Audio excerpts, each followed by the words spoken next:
Assalamualaikum warahmatullahi wabarakatuh. Selamat datang di Deskala TV. Terima kasih teman-teman telah melihat dan menonton video ini.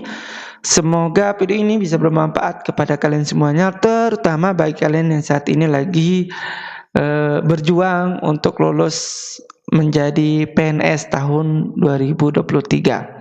Nah, pada kesempatan kali ini saya ingin membahas soal CPNS. Salah satunya adalah tes wawasan kebangsaan atau TWK. Ya. Nah, soal-soal ini yang saya bahas itu semua formasi atau semua jurusan itu sama. Kalau tes SKD itu semua jurusan itu sama tesnya, ya. Soalnya pun sama. TWK, TIU dan TKP. Ya, maka dari itu, nah, teman-teman yang menonton video ini adalah video yang tepat buat teman-teman untuk belajar CPNS, ya. Oke, saya tidak akan berlama-lama, saya akan langsung untuk membahas soal yang pertama. Soal nomor 1. Keberadaan lembaga tinggi negara dan sistem kekuasaan sangat penting karena bertujuan untuk mencapai tujuan negara. Di bawah ini yang menjadi contoh eksistensi lembaga tinggi negara dalam mewujudkan tujuan tersebut, kecuali yang tidak. A. Kemendikbud bertugas untuk memperluas akses pendidikan bermutu bagi peserta didik yang berkeadilan dan inklusif. Ya, jadi ini sesuai ya. Ini sesuai tugas dan perannya Kemendikbud. Ya, nah tugas Kemendikbud itu sendiri adalah untuk memperluas akses pendidikan. Jadi ini jawaban yang kurang tepat karena ini kecuali, ya, sesuai dengan tugas dan wewenangnya. B. Kementerian Pertahanan memiliki tujuan mewujudkan Indonesia menjadi negara maritim, ya. Nah, Kementerian Pertahanan ini juga tujuannya adalah untuk mewujudkan Indonesia menjadi negara maritim. Ya, ini juga bukan jawaban yang tepat. Yang C, Kementerian Sosial bertujuan untuk mengembangkan wilayah. Nah, ini yang kurang tepat, yang bukan tugas dari Kementerian Sosial. Ya. Jadi yang kecuali ini adalah yang C. Ya. Kalau Mahkamah Agung fungsinya kekuasaan ini juga tugas dan perannya itu berfungsi untuk kekuasaan kehakiman. Ini juga jawaban yang tepat karena kecuali Kementerian Pertanian juga pas, ya. Jadi jawaban yang paling tepat ini adalah yang C. Oke, kita lanjut ke soal nomor 2. Nomor 2, upaya yang dapat dilakukan untuk menghindari konflik agama yaitu A. Membangun rasa cinta tanah air. B. Membangun komitmen bersama agar menaati setiap aturan yang berlaku. C. Rutin mengikuti pengajian yang dilaksanakan oleh pemuka agama. D. Rela berkorban dengan kepentingan negara dan agama. E. Berupaya untuk terus menjalin toleransi beragama. Ya, kira-kira jawaban yang mana teman-teman untuk jawaban soal nomor 2 ini? Ya, ini berkaitan dengan menghindari konflik agama. Ya, tentu berkaitan dengan agama. Apakah yang A ini tidak ada kaitan agama? Ya, jadi ini jawaban yang salah. Kemudian B, membangun komitmen tidak ada kaitan dengan agama. Ini juga tidak ada kaitan agama. Ini juga tidak ada. Ini ada kegiatan agama, tetapi itu tidak menjurus ke soal tentang menghindari konflik, ya. Nah, salah satu cara kita untuk menghindari konflik agama, kita tentunya harus saling menghargai, menghormati dan toleransi. Sehingga jawaban yang paling tepat di soal nomor 2 ini adalah yang E. Kita harus toleransi supaya tidak terjadi konflik, menghargai dan menghormati, ya. Nah, itu untuk jawaban soal nomor 2. Kita lanjut soal nomor 3. Soal nomor 3, sebagai warga negara Indonesia, kita wajib mempunyai rasa cinta tanah air terhadap tanah air. Di bawah ini yang menjadi wujud cinta tanah air yaitu Ya, sebagai warga negara, ingat, sebagai warga negara, bukan sebagai penyelenggara negara. Ya, itu dua hal yang berbeda. Ingat, kata kunci di sini adalah warga negara. Ya, A, memberikan bantuan tanpa membedakan suku, bangsa, atau asal daerah. Oke, ini berkaitan dengan warga negara. B, bekerja keras demi kehidupan istri dan anak. Ya, ini berkaitan dengan keluarga, ya.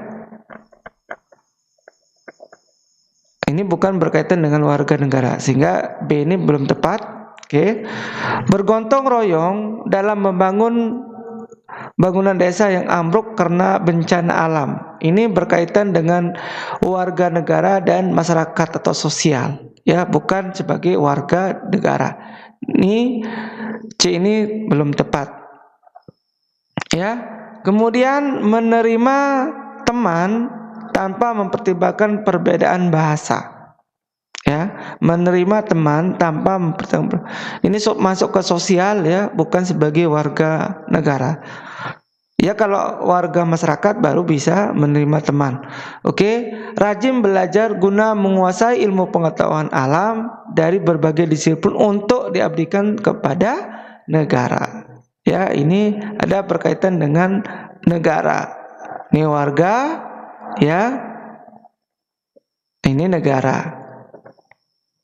Ini kata kuncinya, ya, supaya teman-teman tidak bingung untuk membedakan warga negara, kemudian masyarakat maupun keluarga. Sehingga nomor 3 ini jawaban yang paling tepat itu adalah yang E, sebagai warga negara. Oke, bisa dipahami teman-teman? Kita lanjut ke soal nomor 4. Soal nomor 4. Serikat Islam atau SI yang berdiri pada tahun 1912 dan menjadi organisasi pertama yang keanggotaannya terbuka untuk semua kalangan tanpa memandang kasta ataupun jabatan.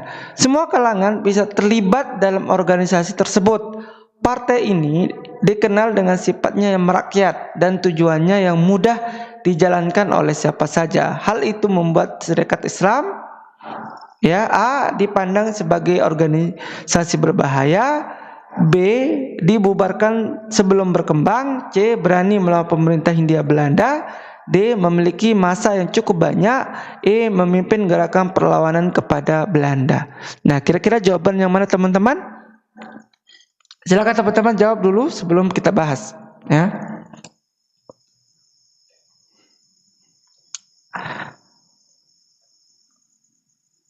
Oke.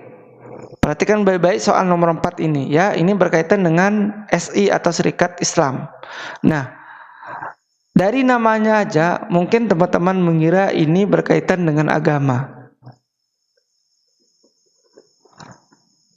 Tetapi bukan berkaitan dengan agama, tetapi berkaitan dengan ekonomi, ya. Ekonomi untuk memajukan kesejahteraan masyarakat pada waktu itu, dan para pengusaha lokal ia mampu menguasai dengan pengusaha-pengusaha dari luar, ya, dan melawan monopoli perdagangan, ya. Nah, itu tujuannya. Sehingga ini bukan SI ini, organisasi ini bukan untuk melawan pemerintahan Belanda pada waktu itu. Sehingga nomor E ini jawaban yang salah, ya. Karena SI ini berkaitan dengan ekonomi.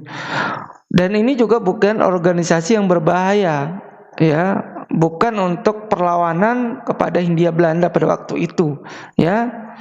Nah, dibubarkan sebelum berkembang, ya. Nah, bukan jawaban yang tepat ini. Karena SI ini sangat berkembang sampai 2 kali pergantian pemimpin. Yang terakhir itu pemimpinnya itu Otto Iskandar-Dinata kalau tidak salah, atau Otto Cokro Aminoto.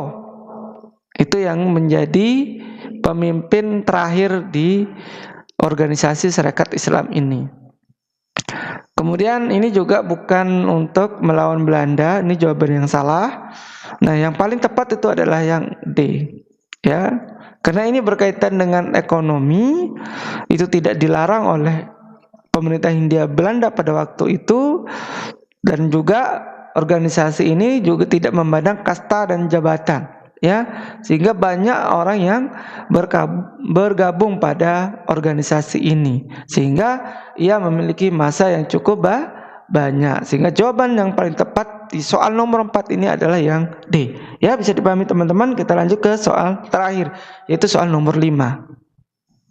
Ini terkait dengan integritas. Soal nomor 5. Rindu menangis terseduh-seduh setelah mendapatkan laporan dari guru anaknya. Anaknya tertangkap tangan membawa rokok di dalam tasnya di lingkungan sekolah. Rindu merasa sia-sia mengajarkan budi pekerti kepada anaknya. Berdasarkan wacana di atas, Rindu menerapkan nilai integritas. A. Rindu berkata jujur terhadap hatinya yang kecewa kepada anaknya. Ya. Kemudian yang B, sebagai seorang ibu, Rindu sangat bertanggung jawab dengan etika perilaku anaknya. C. Rindu merupakan ibu yang menerapkan sikap kedisiplinan yang sangat tinggi. D. Rindu hidup mandiri dengan membina anaknya dengan baik. E. Rindu merupakan sosok yang bekerja keras walaupun anaknya tidak dapat dididik. Ya. Nah, kira-kira jawaban yang mana teman-teman? Ya, terkait dengan nilai integritas. Oke. Nah, perlu teman-teman ketahui bahwa yang masuk dalam kategori integritas itu yaitu jujur, ya, bertanggung jawab,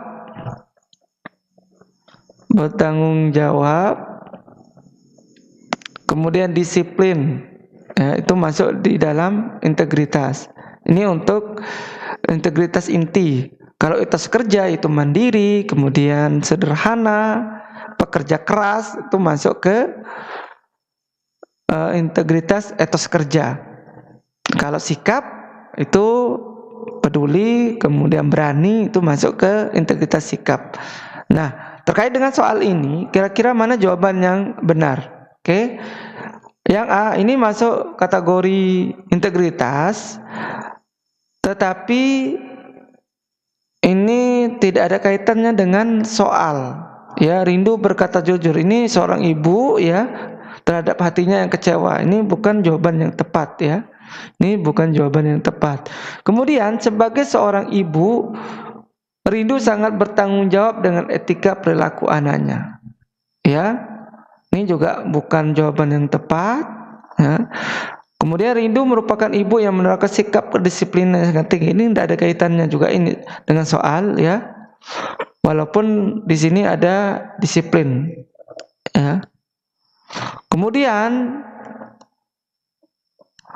Rindu hidup mandiri dengan membina anaknya dengan baik. Ini bukan jawaban yang tepat.